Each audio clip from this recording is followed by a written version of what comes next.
debat yang kedua ada begitu banyak, terus kemudian hal-hal yang menarik sebenarnya kalau dibicarakan ya, karena isu ekonomi ini menjadi sesuatu yang tidak hanya milik atau isu milik, kaum elit, para investor, para pengusaha, tapi juga sangat dekat dengan masyarakat, apalagi para pelaku UMKM. Nah, kalau tadi saya sempat bicara mengenai apa yang diajukan oleh para cawapres di debat hari ini yang, selesai kira-kira beberapa waktu yang lalu, kita akan cek sebenarnya mana yang masuk fakta, mana yang ya oke lah ini sebagian benar, sebagian mungkin ada bumbu-bumbu manis begitu ya. Tapi mana kemudian yang harus kita teliti bersama, kami akan cek untuk Anda supaya Anda tidak kena gocek. Nah, kita akan bahas, saya sudah berada di sini bersama dengan, Bayu Galih, editor Cek Fakta dari Kompas.com. Selamat malam Mas Bayu. Selamat malam Nitya. Tadi kita sama-sama di ruangan, di War war room ya. Ini semua sudah berkeringat karena isu hari ini lumayan tricky ya. Ada Iya. banyak angka, ada banyak data yang saya tadi dengar, Mas Bayu ini sudah benar belum? Ini tahun Iya, iya, berapa? iya. Ini bagaimana kondisinya? Faktor-faktor lain ini yang Iya, terjadi ya? memang ketika bicara tema ekonomi tantangannya adalah mencocokkan dengan angka ya. Jadi Mhm. data-data yang bisa dibilang valid gitu. Jadi ketika kandidat bicara soal angka, kita juga harus mencocokkan dengan data yang ya bisa dibilang memang harus valid gitu kan, dari sumber yang relevan. Betul, ada relevansinya dengan tahunnya, ada Iya, iya, iya. relevansinya dengan kondisinya tadi. Benar Ada sekali. beberapa yang kemarin kita tadi sudah putuskan akan diambil untuk Iya. dicek faktanya masing-masing dari pernyataan cawapres nomor urut Cawapres. 1, nomor urut 2, dan juga nomor urut 3. Ini sesuatu yang sangat menarik untuk dibahas karena ketiganya menampilkan gaya yang berbeda dan Iya. juga mengangkat isu yang sebenarnya ini lumayan menunjukkan isu yang menjadi perhatian bagi mereka ya. Iya, Kalau kita benar lihat sekali. tadi maksud kami Muhammad Iskandar ini banyak menggunakan kata-kata mengenai angka pengangguran Iya, iya, iya, begitu iya. ya. Sementara kalau Gibran ini ya tadi kita lumayan ini ya. Yang mana nih Iya, akan iya, kita iya. angkat dari pernyataan Gibran ya Mas Iya, Bayu ya? ada beberapa kayak keberlanjutan kan, Mhm. melanjutkan keberlanjutan pemerintahan yang sekarang juga nanti ya. Kemudian juga ketika kita bicara Mahfud MD, yang disoroti faktor sektor-sektor hukum juga nanti. Mhm. Yang menjadi kekuatannya seorang Mahfud MD Seorang sebagai Mahfud Menko MD, Polhukam ya? iya, iya, Oke. iya. Ini sangat menarik Mas Bayu, tapi kita juga akan melihat bagaimana sebenarnya atau mana pernyataan mana yang akan kita ambil kemudian tadi tim di War Room Iya. dari Kompas.com, tim Cek Fakta sudah melakukan DD-nya, Iya. due diligence-nya untuk mengetahui apakah pernyataannya dari cawapres nomor urut 1, 2, dan 3 yang disampaikan dalam debat ini apakah benar atau tidak. Kita akan mulai dari pernyataan cawapres nomor urut 1, Muhaimin Iskandar atau Caimin, yang menyebut bahwa angka pengangguran Indonesia mencapai 8 juta orang. Mas Bayu jangan senyum terlebih dahulu ya, Iya. karena ada banyak hal yang bisa dikulik dari hal ini sebenarnya. Sementara orang-orang atau pekerja yang bekerja di sektor informal ini mencapai 80 juta orang. Barusan adalah pernyataan yang disampaikan dalam debat oleh Muhaimin Iskandar. Kita akan dengarkan terlebih dahulu. Nah, padahal rakyat sudah kerja. Ini harus kita selepet.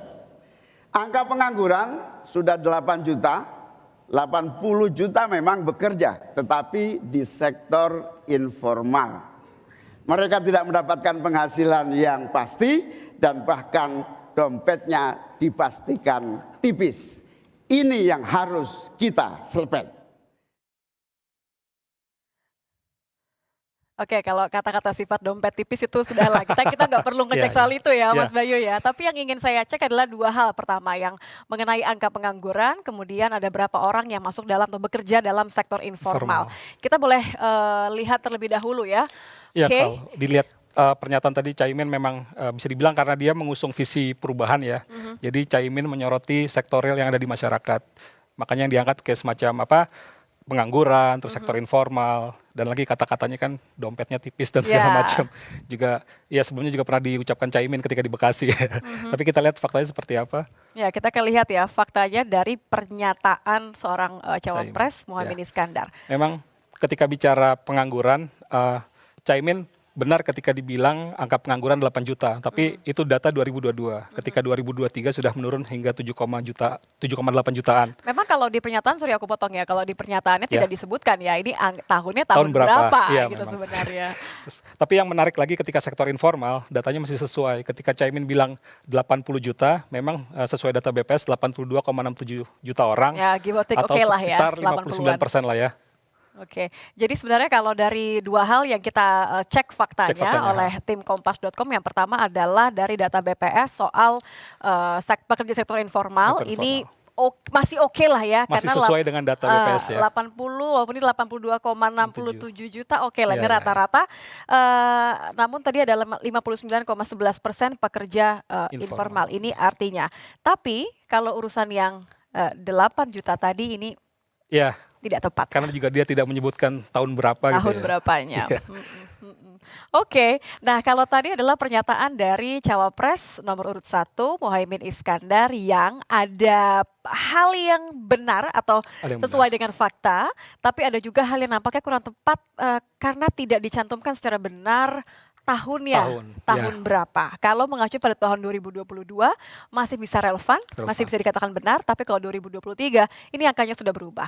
Nah, kita akan dengarkan juga pernyataan eh, pernyataan dari cawapres nomor urut 2 Gibran Rakabuming Raka ketika menyampaikan dalam sesi visi dan misi dalam debat kedua ini, cawapres nomor urut 2 Gibran Rakabuming Raka mengatakan bahwa rata-rata pertumbuhan ekonomi di Indonesia ini tetap resilience di angka 5%. Nah, kita akan dengarkan terlebih dahulu sebelum saya akan kembali ke Mas Bayu mengecek benar nggak nih pernyataannya dari seorang Gibran Rakabuming Raka. Di tengah gempuran resesi global, perang dagang, konflik geopolitik, rata-rata pertumbuhan ekonomi negara kita tetap resilient di rata-rata 5%. Pertumbuhan ekonomi yang berkualitas didukung dengan penurunan angka pengangguran, angka kemiskinan, penurunan angka Gini rasio, dan juga angka inflasi yang terkendali. Oke, ini yang dicek kita akan mengacu ke rata-rata pertumbuhan ekonominya ya Mas Bayu. Saya akan bukakan untuk Anda, ini adalah pernyataannya, kutipannya. Ya, jadi memang bisa dibilang Gibran ini menyoroti bahwa ekonomi Indonesia masih baik-baik saja walaupun kondisi dunia sebenarnya tidak sedang baik-baik saja. Ada resesi global, ada perang dagang, bahkan juga banyak pasca kejadian pandemi juga. Ya, konflik geopolitik juga banyak kan. Tapi Indonesia masih bisa dibilang resilience atau berusaha stabil di angka 5% ya. Tapi ya kita lihat bagaimana sih faktanya. Oke, kalau kata kuncinya adalah rata-rata pertumbuhan ekonomi masih tetap resilient atau ini mungkin maksudnya masih kuat dibandingkan dengan negara-negara lain ya. Kita akan lihat terlebih dahulu fakta apa yang ditemukan oleh tim Kompas.com, cek fakta menyebutkan. Kita lihat kalau dari era Jokowi memang pertumbuhan ada di kisaran 4,8 sampai 5,3%. Memang ada catatan ya ketika kita mengalami pandemi itu 2020 kita sempat mengalami kontraksi ya minus 2%. Tapi tahun berikutnya 2021 kita berusaha bangkit pertumbuhan ekonomi 3%-an dan bisa kembali resilience di 2022 5,31.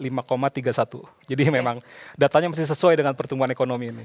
Ini kita boleh kasih sedikit ya bagaimana behind the scene ketika cek faktanya Kompas.com menggunakan kata resilience ini karena ini agak-agak tricky ketika kita mengecek apakah betul bahwa rata-rata pertumbuhan normalnya dalam konteks resilience tadi. Boleh diceritakan Mas? Karena kalau kita bicara konteks pertumbuhan ekonomi rata-rata, memang ketika kita melihat catatan di pandemi itu turunnya kan sampai kontraksi ya. Dan ini ternyata memang dialami sebagian besar dunia gitu ya. Tapi permasalahannya adalah ketika Gibran kata kuncinya resilience itu, ya kita bisa dibilang memang datanya sesuai karena 2022 itu benar-benar masih di angka 5,3. Sebenarnya cukup baik ya karena kan tumbuh cukup tinggi kalau dalam 2 tahun dari minus 2 hingga jadi 5,31%. Oke, jadi ini bisa dibilang masuk kategori fakta dan bisa diterima secara keseluruhan ya pernyataan lengkapnya. Masih sesuai dengan datanya. Masih sesuai. Oke, sejauh ini masih sesuai. Giliran pernyataan dari cawapres nomor urut 3 Mahfud MD. Nah, kalau dalam penyampaian visi dan misi calon wakil presiden nomor urut 3 Mahfud MD ini sempat menyinggung soal banyaknya korupsi yang menjadi kendala bahwa Indonesia tidak pernah mencapai target pertumbuhan ekonomi hingga 7%. Mahfud juga sempat menyebut bahwa banyaknya pemerasan kepada para pengusaha yang akan melakukan investasi inilah menjadi salah satu faktor. Kita akan dengarkan terlebih dahulu. Lalu pertanyaan itu saya sampaikan kepada beberapa orang ahli. Lalu mereka mengatakan hanya karena kebodohan kita kita ini tidak bisa menaikkan pertumbuhan ekonomi menjadi 7% karena kita ini kaya raya dengan sumber daya alam dan sumber daya manusia yang hebat. Masalahnya apa? Masalahnya banyak korupsi dan inefisiensi di sektor-sektor pertumbuhan ekonomi, yaitu di sektor konsumsi, belanja pemerintah, ekspor impor, dan investasi. Saya langsung ke Mas Bayu ya, kita akan lihat. Ini sebenarnya menarik lagi-lagi karena kita melihat ada gaya yang berbeda, kemudian fakta yang kembali diulang-ulang, persepsi yang kemudian sangat mengunggulkan gayanya masing-masing. Dan ini adalah khasnya Mahfud MD sekali ya, soal pemberantasan korupsi. Ini dia kutipannya. Kita lihat Prof. Mahfud MD memang seorang pakar hukum tata negara ya. Jadi dia memang menyoroti sektor hukum, apalagi dia bisa dibilang komandan di pemerintahan Jokowi di sektor politik hukum dan keamanan. Betul. Jadi ketika dia bicara korupsi, memang sorotannya bahwa korupsi ini menyebabkan pertumbuhan ekonomi yang ya bisa dibilang stagnan. Karena juga Prof. Mahfud di debat ini bilang pertumbuhan ekonomi Indonesia selama reformasi tidak pernah mencapai 7%. Dan ini sorotannya karena banyak di sektor pertumbuhan ekonomi. Itu di sektor konsumsi, belanja pemerintah, ekspor impor, dan investasi. Tapi kayak gimana sih faktanya? Bagaimana ya faktanya ya? Kita akan cek nih ya. Seperti apa kebenarannya? Ya kalau kita bicara indeks persepsi korupsi, memang Indonesia skornya pernah terjun bebas ya dari datanya Transparansi Internasional. Dan lagi yang menarik lagi, sorotan Prof. Mahfud memang kalau berdasarkan data ICW, ini memang kerugian negara akibat korupsi banyak di sektor-sektor ekonomi. Betul. Perdagangan, transportasi terus juga ada sumber daya alam, utilitas dan segala macamnya. Ini memang ya bisa dibilang sorotan yang tepat gitu ya ketika bicara korupsi, dampaknya ke pertumbuhan ekonomi. Ya, apalagi setelahnya pernyataan setelah mengambil data dari ini ya, dari indeks persepsi korupsi, ini kemudian dilanjutkan dengan persepsi bahwa ketika ia menjadi Menko Polhukam, 5 sektor inilah yang kemudian ia berantas. Ya, betul, menjadi sorotan ya. Untuk ditangani ya korupsi di sektor itu. Oke, jadi sejauh ini ya, fakta. sesuai faktanya. Sesuai ya. Oke, Mas Bayu kalau kita lihat tadi kan ketiga hal ini lagi-lagi yang mengusung pendekatan yang berbeda. Tapi sejauh ini fakta yang kita temukan adalah benar begitu ya. Pernyataan mereka bisa di cross check dalam fakta. Bisa diceritakan bagaimana kemudian tim cek fakta kompas.com menggunakan metodologi seperti apa, kemudian seperti apa tantangannya untuk debat cawapres kali ini karena temanya nih ekonomi jadi harus presisi begitu ya, tidak boleh lewat 0, sekiannya pun. Jadi memang pertama kesulitan atau sebenarnya metode yang harus diperhatikan adalah pernyataan yang disampaikan. Apakah itu bisa diuji atau tidak? Karena kan tidak semua pernyataan tidak bisa diuji. Jadi kita tidak bisa menguji pernyataan yang memang slip of tongue gitu, salah ngomong itu nggak bisa diuji. Atau bahkan janji-janji politik itu tidak bisa karena kita bukan malaikat yang menguji janji kan. Jadi kita mengukur yang maksudnya ada ukurannya gitu. Kita bisa ada kasusnya, menguji, ada kejadiannya begitu ya. Kita bisa menguji pernyataan yang memang ada faktanya, yang memang misalnya klaim keberhasilan, walaupun diucapkan secara kualitatif gitu ya, tapi tetap ada ukuran-ukurannya. Kayak apakah korupsi berhasil ditangani itu kan adalah indeks persepsi korupsi yang memperlihatkan datanya. Jadi memang yang perlu dilakukan adalah ketika pernyataan itu muncul, kita akan menguji dengan data yang mana. Yang sulit di sini kan adalah kita mencari data yang relevan dengan ucapan. Betul. Jangan sampai konteksnya berbeda. Konteksnya berbeda dengan yang disampaikan. Jadi kita memang harus hati-hati di sini. Bahkan memang walaupun kita bekerja cepat, ini juga kesulitan lainnya ya. Gimana caranya kita harus mendapatkan data itu dengan cepat. Tapi ya untungnya cek fakta ini kita nggak bekerja sendirian. Kita masuk dari kolaborasi yang lebih besar. Jadi ada 20 media juga yang tergabung di kolaborasi cek fakta. Dan juga kompas.com juga bersama Kompas TV juga melakukan kolaborasi. Jadi dapat datanya itu bisa lebih sesuai dan bisa lebih tepat. Tapi dengan catatan ya, untuk hal-hal yang memang kita ragu, kita yakin ini datanya sesuai, kita hold.